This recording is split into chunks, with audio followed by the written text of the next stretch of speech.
Bonjour et bienvenue dans ce nouveau bulletin d'actualité de la Cagouille Céleste pour la période du 27 février au 6 mars 2021, soit la troisième phase de la deuxième lune d'hiver. Nous sommes donc ravis, Michel et moi, de vous accueillir pour cette présentation de ce qu'on va voir et des faits, de ce qui se passe dans les faits en fait. Alors tout d'abord, qu'allons-nous pouvoir voir cette semaine? Donc, troisième phase de la deuxième lune d'hiver, troisième phase de la lunaison, c'est la pleine lune. Donc, on commence avec la pleine lune et on va jusqu'au dernier quartier, à la pleine lune, donc le 27 à 9h15, 9h17, très exactement, 27 février, 9h17, c'est la pleine lune. Donc, le 26 au soir, bon, c'est là qu'on enregistre cette vidéo. La lune est en train de se lever. La lune le soleil vient de se coucher et la lune s'est levée un petit peu avant. Allons-y, on va partager déjà. Je vous expliquerai tout ça en visuel. Donc, c'est la pleine lune le 27 à 9h17 et nous allons la regarder le 26 au soir quand elle se lève un peu avant le coucher du soleil, donc côté est-nord-est, devant la constellation du Lion, où il y a Régulus, à laquelle elle était conjointe le 26, voilà, tout juste conjointe à Régulus.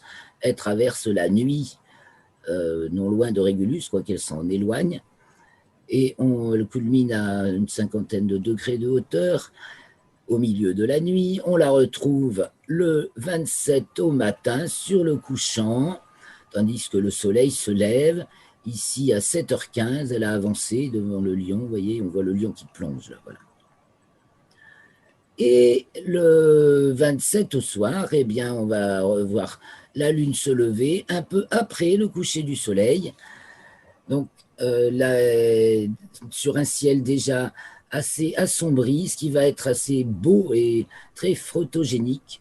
Donc profitez, guettez le lever du soleil le 27 au soir si vous entendez cette vidéo à temps. Et puis si vous l'avez remarqué sans regarder la vidéo, c'est encore mieux. Voilà pour la pleine lune. On voit son chemin, le chemin qu'elle a fait devant le lion, donc depuis le 26 au soir jusqu'au 27 au soir. Et ensuite, de soir en soir, elle va se lever de plus en plus tard, culminer de plus en plus tard dans la nuit, en deuxième moitié de nuit, et se coucher dans la matinée.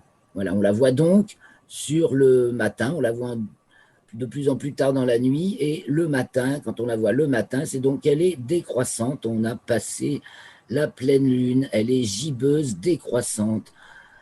Alors, on zoome un peu sur la Lune, donc là, c'est le 27 à 21h. Le soleil commence à se coucher donc sur la Lune. Le 27 à 21h, la Lune était pleine à 9h17. Le soleil se couche sur la Lune et j'ai pointé le cratère Lapérouse, donc à peu près en haut de la moitié inférieure de la Lune, sauf si vous la regardez dans un instrument, c'est renversé, le haut est en bas. Là, c'est vu avec des jumelles. Donc, il n'y a pas de renversement d'image. Mer de la fécondité, mer du nectar, vous voyez, après, il y a mer des crises. Et donc, c'est le début du terminateur lunaire. Comme ça, petit à petit, on se promène sur la Lune. 28 février. Alors, on va voir la Lune donc de soir en soir qui se lève de plus en plus tard. Le 2 mars, elle est conjointe à l'étoile Spica de la Vierge. Vous voyez, là, c'est le lion, on l'a vu, lion. Et donc, il y a le 28, elle est là, le premier, et le 2, elle est là, conjointe à Spica de la Vierge, l'étoile principale de la constellation de la Vierge. Donc, je vous ai mis l'image lune Spica le matin sur le couchant. Bah oui, puisqu'on est en lune décroissante, c'est mieux. Et on la voit donc dans le ciel du matin, à 6h du matin, la lune est Spica au sud-ouest. Ça donnera ça. Donc, c'est une lune qui commence à être grignotée le 2 mars, donc au matin. Dans la nuit, on peut la voir dans la nuit du 2 au 3. À 4h du matin, on peut voir la réapparition d'une étoile, 96 de la Vierge, qui vient d'être occultée par la Lune. Il faut des jumelles, hein. C'est une petite, c'est une magnitude 6, 4. Elle n'est pas visible à l'œil nu déjà, puis avec la Lune à côté. Mais avec des jumelles, il y a moyen de voir réapparaître cette étoile du côté sombre de la Lune. C'est le côté intéressant à observer à ce moment-là. Donc quand elle est décroissante, c'est la réapparition de l'étoile qui se fait du côté sombre. Donc profitez-en si vous êtes debout à 4 heures du matin le 3 mars. Le 4 mars, le 5 mars, elle occulte une autre étoile de la constellation du Scorpion.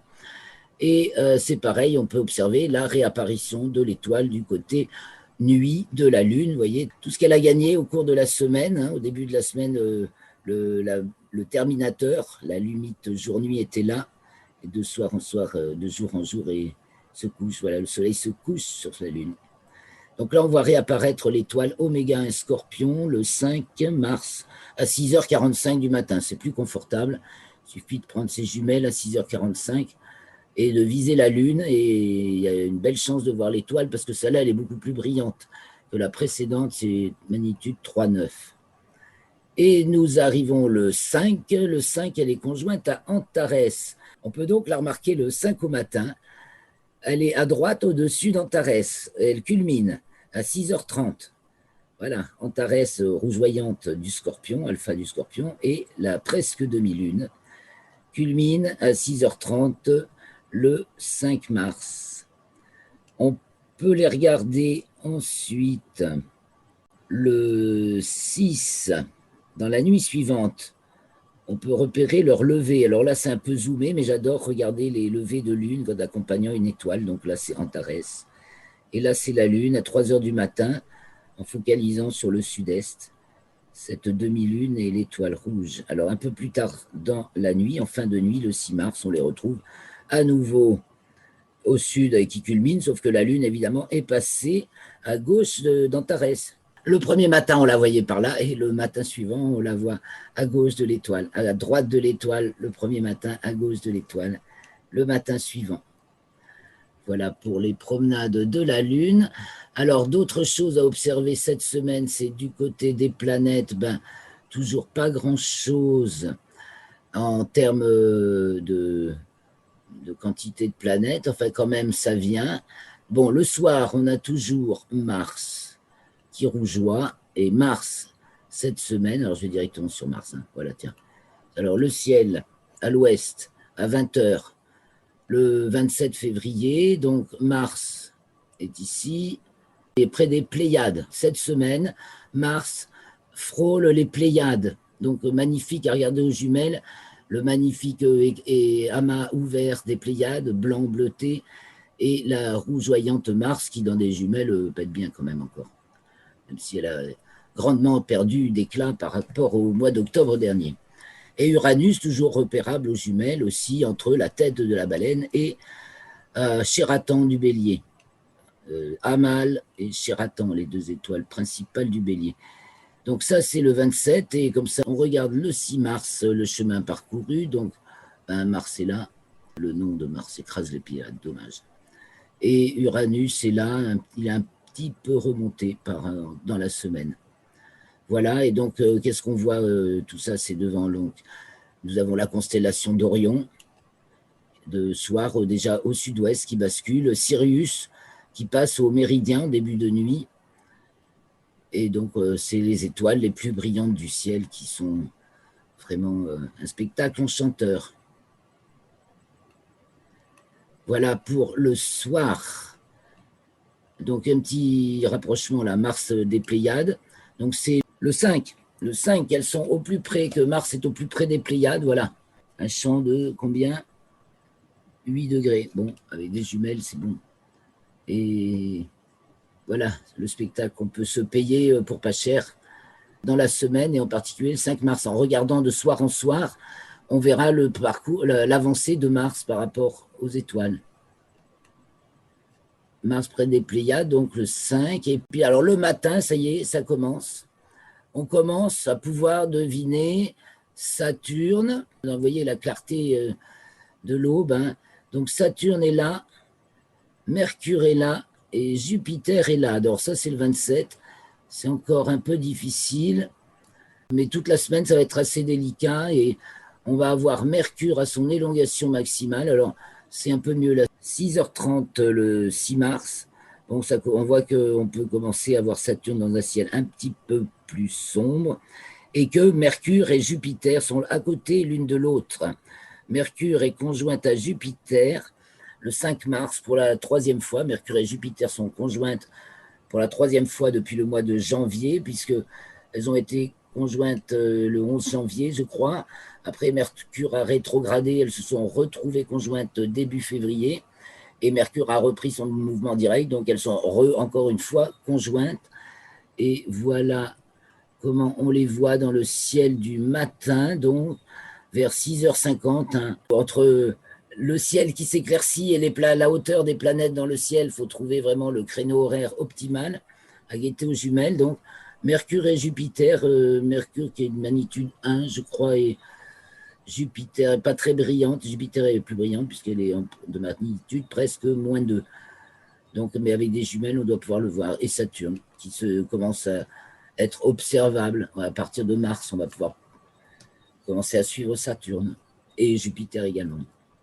Voilà pour les choses à voir dans le ciel cette semaine. Alors, je vous ai réservé également quelques petites images.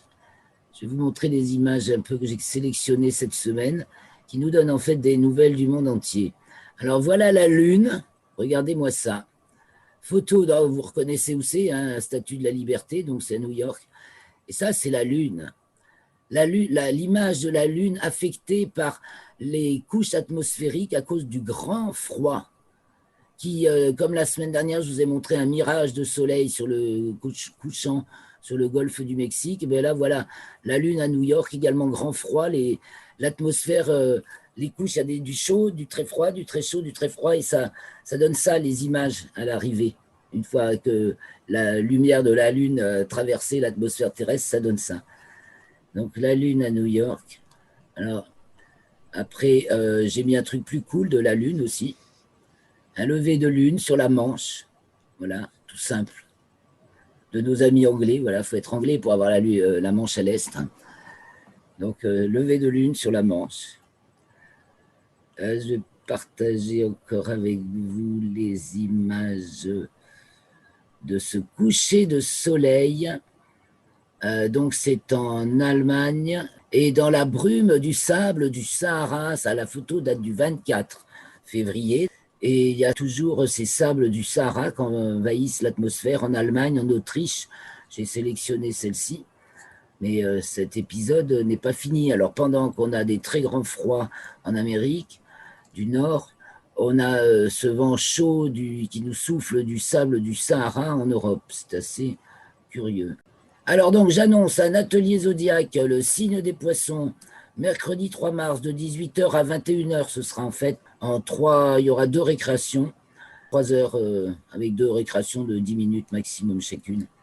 Donc inscrivez-vous, nous allons travailler sur le signe des poissons sous toutes ses coutures, et en particulier les formules, le zodiaque conditionnaliste, la structure universelle, la dynamique structurelle qui est le zodiaque. Donc, c'est aussi un plaisir mathématique parce que logique.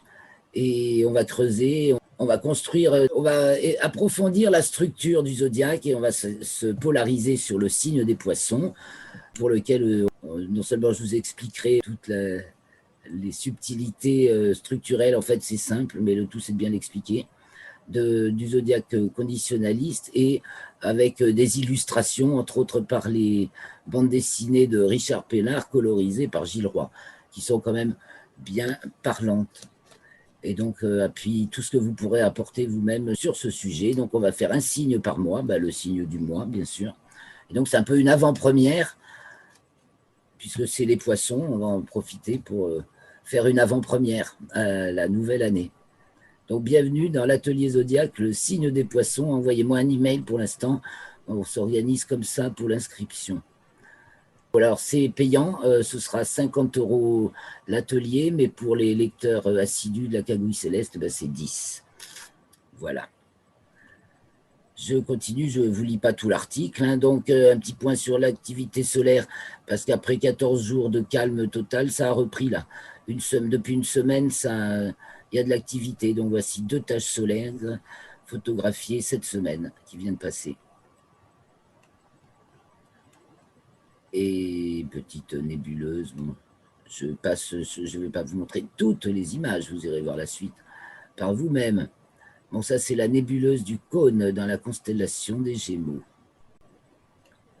Je voulais vous montrer, pour finir, des petites images de Yutu, le petit rover chinois qui est sur la face cachée de la Lune. Car, d'abord, il faut savoir que l'agence spatiale chinoise a publié 12 500 et quelques photos de Chang'e 4, donc la station Chang'e 4 et le robot Yutu 2 qui arpente la face cachée de la Lune dans le cratère von Karman. Et voici donc une des photos, des 12 500 et quelques photos publiées par l'agence spatiale chinoise de la face cachée de la Lune où se trouve Yutu. Bon, vous avez, j'espère, vu les magnifiques photos de Persévérance qui est sur Mars dès son arrivée, qui a envoyé des images. Je reviens sur Yutu et la Lune, parce qu'il a trouvé, ça fait un peu la une pierre très bizarre que j'avais déjà publiée la semaine dernière, une pierre très escarpée dans un environnement où on a surtout des pierres complètement rondes. Alors c'est curieux. C'est à l'étude. Quand il y aura du nouveau, je vous en ferai part. Je remonte car j'avais oublié de vous montrer cette image de Vénus, photographiée par la sonde solaire Solar Parker en juillet dernier, qui avait fait un survol de Vénus pour assistance gravitationnelle et qui vient d'en refaire un autre et qui a repris de nouvelles images, mais on aura les images que plus tard parce que c'est un peu long à traiter. Voilà une Vénus, voilà, par son Parker Solar Probe. Pour ce qui est à voir et à se mettre dans l'œil, je crois que là, ce coup-ci, c'est tout. As-tu quelques questions, Michel? Je reviens vers nous. Oui, moi j'ai une question générale. Tout à l'heure, on a vu dans Stellarium que la Lune, en fonction du chemin qu'elle faisait, elle était plus ou moins près de certaines étoiles. Et quand tu marques sur ton document conjoint, est-ce que ça veut dire que c'est une conjonction qui est serrée entre la Lune qui vue de la Terre et Régulus, par exemple, ou Spica? Est-ce que c'est des conjonctions serrées ou pas? Oh bah, C'est pas relativement du tout ça. serré, maximum 5, 6, 7 degrés avec l'étoile au-dessus Ah, ou au-dessous de l'étoile, en latitude et en déclinaison. Maxi, après, on ne le signale pas. C'est les étoiles, de toute façon, les étoiles que je signale, ce sont les étoiles qui sont pratiquement sur le plan de l'écliptique. Donc, c'est un peu les c'est bornes de ça. l'écliptique. Et donc, chaque mois, la Lune est conjointe à ces étoiles. Enfin, tous les 27 et quelques jours, elle est conjointe Ouais. à ces étoiles régulièrement. Mais comme son orbite change un petit peu, tu vois, elle se décale, l'axe odéneux se décale, donc sa déclinaison se décale et elle n'est pas toujours à la même hauteur aussi par rapport à l'étoile. Oui. Par exemple, en ce moment, elle Ouais, se je rapproche de comprends. plus en plus d'Antares. Elle est toujours au nord d'Antares, mais elle est moins au nord que l'année Oui. dernière, elle est plus près. Et puis, par exemple, D'accord. voilà, parce que plus elle sort là, c'est aussi parce qu'elle sort de ses bornes en déclinaison. Et donc, elle va frôler Antares vers le sud, elle va frôler Pollux vers le nord, quand elle est conjointe à ces étoiles. Voilà. D'accord. Parce que ce qui peut être intéressant comme question derrière, alors là, j'y vais sur la pointe des pieds parce que je comprends très bien si on est au nord ou au sud, etc. Mais c'est également en fonction où sont les gens. Quand ils veulent regarder leur thème ou un thème d'astrologie mondiale, comment interpréter finalement une conjonction lune avec Antares ou avec Sirius, tu vois Lune ou bon. planète avec des étoiles. Simplement, tu remarques, dans un thème, c'est facile, tu remarques que la planète est alignée sur le degré de l'étoile. Si la planète est sur le degré de l'étoile, il y a conjonction. Si tu connais les degrés de longitude de chacune de ces étoiles principales de l'écliptique, à savoir d'abord les Pléiades qui marquent le premier degré des Gémeaux, Aldébaran qui marque le 11e des Gémeaux, après on a l'amas de la Crèche qui marque le 8e degré du signe du Lion, on a Régulus qui marque le premier degré du signe de la Vierge, on a Spica qui marque le 25e degré du signe de la Balance, et on a Antares qui marque le 11e degré du signe du Sagittaire, puis l'opposé à Aldébaran, hein, vous remarquerez. Aldébaran, 11e Ouais, Gémeaux. À notre époque, ça se décale d'1 degré tous les 72 ans. Ça avance. D'accord, ouais, tous les 60, ouais, je comprends ça. Ok. Bon, là, c'est personnel, mais j'ai regardé sur mon thème. Mercure, le 27 février, en lune progressée par rapport à ma naissance, il était à 11 degrés 48 Gémeaux. Donc, sur Aldébaran. Donc, sur Aldébaran. On va faire un petit tour sur Aldébaran. Non, mais tu vois, c'est intéressant parce qu'en fait, là, c'est perso ce que je dis, mais ce que j'ai ressenti, c'est beaucoup de plaisir à faire certaines choses qui ne m'intéressent pas forcément à titre personnel, mais qui peuvent intéresser beaucoup de gens pour échanger. Ouais. Par exemple, ce que toi, tu vas faire sur les poissons, c'est complètement dans l'esprit de ce que moi j'ai ressenti, même si je n'ai pas pensé au signe du zodiaque, tu vois. Les gens, ils ont besoin de s'évader, de comprendre des choses, de trouver d'autres repères, de façon à pouvoir dialoguer autrement. C'est ça, ben, c'est Enfin, vraiment ce je le qu'on va ressens comme ça. proposer. C'est ce qu'on va proposer là. On va Voilà. travailler de manière structurelle, on va faire des jeux, c'est appliqué, quoi. C'est l'intérêt d'un atelier. On met la main à la pâte, Voilà. on s'entraîne, on s'exerce. C'est ça. C'est ce qui me convient beaucoup mieux d'ailleurs, animer un atelier. Puis après, je ferai des conférences aussi. J'avais commencé à vouloir enregistrer une vidéo sur le signe des poissons. Alors c'est bien, ce que j'ai fait, c'est fait, je peux en utiliser des bouts. Et puis après, j'ai eu l'occasion d'avoir un entretien avec une personne, coach pour entrepreneurs femmes, elle dégage. Elle m'a dit, mais c'est un atelier, il faut faire quelque chose tout de suite qui pourra vous rapporter de l'argent. Lancez un atelier. Et là, je vais être à l'aise dans un atelier. J'avais l'idée de faire les signes du zodiaque, ben, c'est atelier zodiaque, boum. Il faut commencer par là. Hein. On va Bien travailler sûr. le zodiaque de manière structurelle, parce que ce que je remarque qui manque à la plupart des astrologues, ou quand on va sur Internet, c'est que tu as des belles descriptions par signe, elles sont souvent plutôt assez intéressantes, même à l'intérieur de l'article sur chaque signe, c'est relativement structuré, mais il n'y a pas de structure dans leur zodiaque. C'est mou, c'est chewing-gum, alors que c'est un corps vivant structuré, ça nous parle, ça, on prend une dimension, une toute autre dimension, quoi. Là, c'est une toute autre dimension du zodiaque qu'on va pratiquer. Ouais. Ouais, c'est une vision dynamique, oui, déjà, et qui parle pas forcément des éléments. Ah ben si qu'on va parler des éléments, et on va mettre chacun à sa place pour que tout le monde comprenne. Chaque élément a sa place, et souvent c'est le bordel, c'est le foutoir. Maintenant, on te fait des soupes avec les éléments, on te les mélange, personne ne sait quoi ça veut dire, quoi veut dire quoi. Et on va en parler des éléments, on va les mettre à leur place. Ils y sont, les éléments dans le zodiaque. Feu, terre, air, eau. Non, mais... C'est ça que tu voulais dire. Non, mais moi, quand je parle d'éléments dans le zodiaque, je pense à la terre, je pense au feu, je pense à l'eau, je pense à l'air. C'est ce que je te disais, oui, feu, terre, air, eau.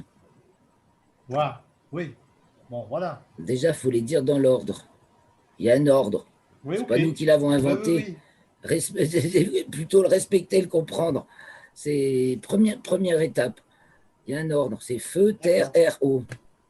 Et en fait, c'est énergie, espace, temps, structure. Mais bon, on y reviendra. Donc, dans l'atelier, ce sera fait pour.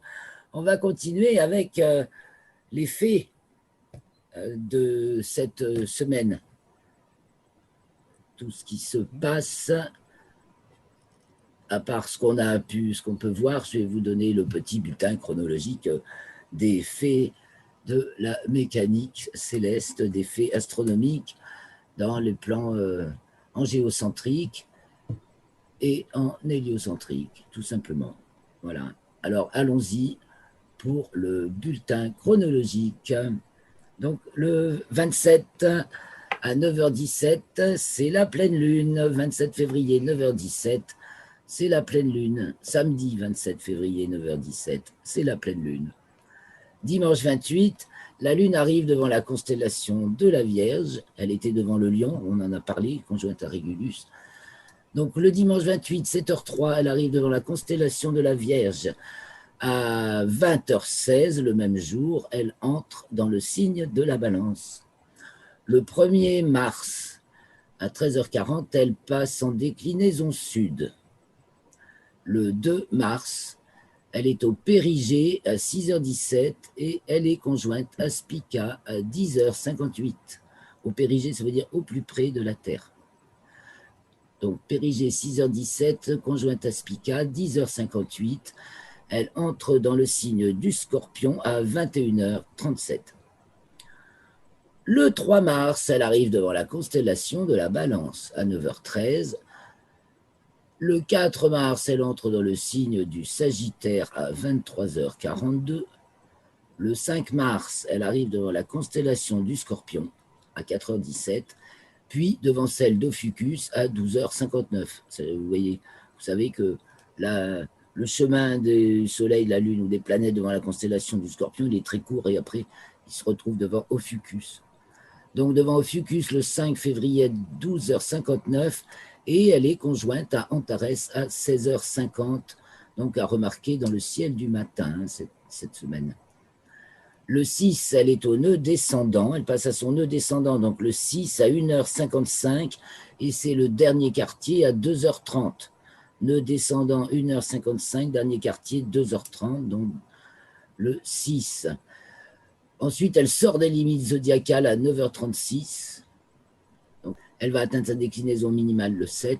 Et elle arrive pour finir devant la constellation du Sagittaire à 21h20, donc le 6 février. Voilà pour la Lune.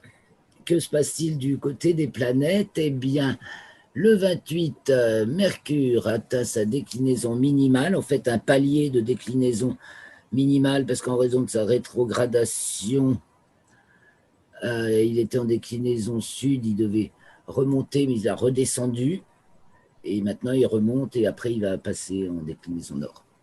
Donc il est à petite déclinaison minimale à moins 16 degrés sud. Ensuite, le 3 mars, Mercure aussi est à son nœud descendant. Donc, on en parlera aussi en héliocentrique à 17h50. Je continue avec Mercure. Mercure, le 5, est conjoint à Jupiter. Nous l'avons vu tout à l'heure. Donc, un petit peu délicat à voir, mais 4h27, le 5, conjonction Mercure-Jupiter. Et c'est le 6 que Mercure atteint son élongation maximale à l'ouest du Soleil. 27 degrés pourtant, ce qui est un grand maximum pour Mercure, mais toujours, il reste très difficile à voir, il faut des jumelles, un ciel bien dégagé, un horizon bien dégagé. Donc à l'est, plutôt au sud-est. Parce que l'écliptique, en fait, est très, très peu penché, très peu incliné sur l'horizon, ce qui fait que les astres, les planètes ne s'élèvent pas dans le ciel, elles restent un peu plaquées au ras de l'horizon et ça ne facilite pas du tout leur visibilité. Vaut mieux c'est toujours plus facile sous les tropiques, bien sûr. Donc Mercure-Jupiter, bien sûr, plus facile à voir sous les tropiques que sous nos latitudes tempérées. Et nous finissons avec l'héliocentrique. Alors cette semaine en héliocentrique, eh bien le 28, Mercure est opposé à Uranus. Mercure qui est dans le signe du Scorpion est opposé à Uranus qui est dans le signe du Taureau, le 28 à 20h46 en héliocentrique. Et le 3, donc je vous ai dit, Mercure est à son nœud descendant, donc il passe en latitude sud, il passe en dessous du plan de l'écliptique. Et Vénus entre dans le signe des Poissons en héliocentrique. C'était donc une semaine pas trop chargée en événements célestes, mais c'est quand même toujours plein de péripéties. C'était pas trop lourd en événements cette semaine, mais ça nous laisse de quoi commenter. Déjà, ça donne de quoi voir quand même.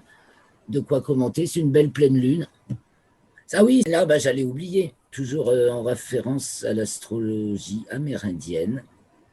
C'est la pleine lune des neiges, celle de février, ou de la fin, selon le Old Farmer's Almanac, l'almanach du vieux fermier d'Amérique du Nord, qui compile aussi bien les connaissances des Amérindiens que celles des Européens, des pionniers européens qui sont installés en Amérique du Nord. Donc c'est toujours intéressant à consulter. Et dans l'astrologie amérindienne proprement dit, elle est sous le signe de l'orignal, qui représente la douceur, l'intuition et le panache. Le clan de la grenouille et son totem, le loup. Voilà, à méditer. Je conclurai donc là-dessus pour cette première partie.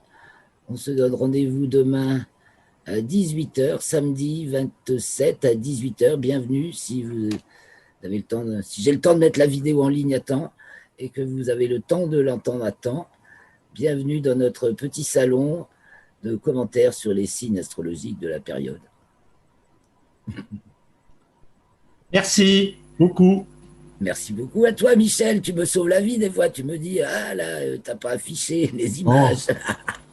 Parce qu'en fait, comme on fait, si on prend le temps de regarder les docs, tout ça, on arrive quand même à vraiment approcher l'astronomie, quoi.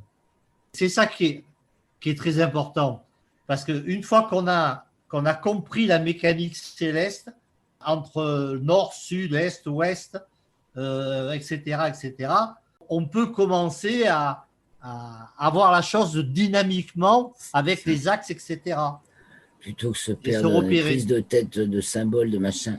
Non, mais c'est salutaire, hein. Ça remet les pieds sur terre. C'est une astrologie qui remet. Voilà. Une astrologie qui vous remet les pieds sur terre. Yes. Tout à fait. Bon ben, merci. Merci, Michel. Bye bye. Merci soirée à tous. Bonne soirée, bonne continuation et à la prochaine. À demain en ce qui nous concerne. À demain.